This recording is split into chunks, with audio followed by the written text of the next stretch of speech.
L'entretien d'évaluation annuel est un moment important pour les salariés. Il s'agit d'une discussion formalisée entre le collaborateur et généralement le manager qui supervise son travail. Il s'agit de faire un bilan des réalisations de l'année qui vient de s'écouler. Il y a là un enjeu de reconnaissance et de rémunération fixe et variable. On s'en sert également pour fixer des objectifs pour l'année à venir et discuter des ressources dont le salarié aura besoin pour mener à bien son travail. Contrairement à l'entretien professionnel, qui porte sur les perspectives d'évolution professionnelle, l'entretien d'évaluation n'est pas obligatoire. Mais il s'agit d'une démarche presque incontournable pour structurer la gestion des ressources humaines. Un de ses avantages est de permettre d'évaluer tous les collaborateurs en utilisant des critères explicités et unifiés pour tous les membres de l'organisation. Ça permet donc de mettre un peu d'équité dans l'organisation en traitant tout le monde de la même manière. Classiquement, on y discute atteinte des résultats, augmentation de salaire ou primes variables, besoin de formation, objectifs et évolution des contours du poste. L'entretien est une phase importante de la collecte des informations, utile au service RH pour préparer des décisions et mettre en cohérence les décisions prises au sujet d'une multitude d'individus par une multitude de décideurs locaux dans les grandes organisations.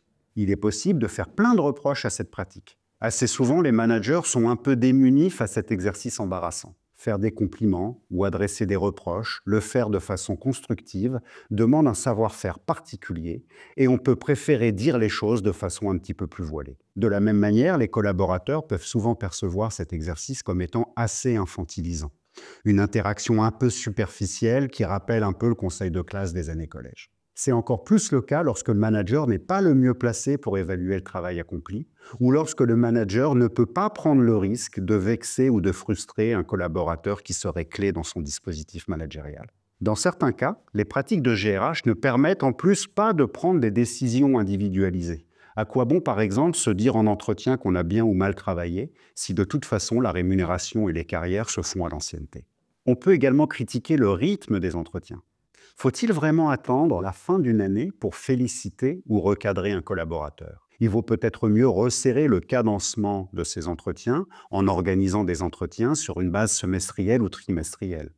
Pour ces raisons, le risque est que l'entretien devienne une pratique un peu surannée et jouée de façon un peu rituelle, un petit peu pour faire plaisir aux ressources humaines. Mais beaucoup d'entreprises le font d'ailleurs évoluer en multipliant les exercices, donner du feedback chaque fois que c'est nécessaire, et y impliquer des acteurs variés, des collègues, des clients, discuter rémunération une fois par an, parler formation au démarrage d'un projet. Ce qui est bien, c'est que comme l'entretien n'est pas obligatoire, les entreprises peuvent en faire ce qu'elles veulent.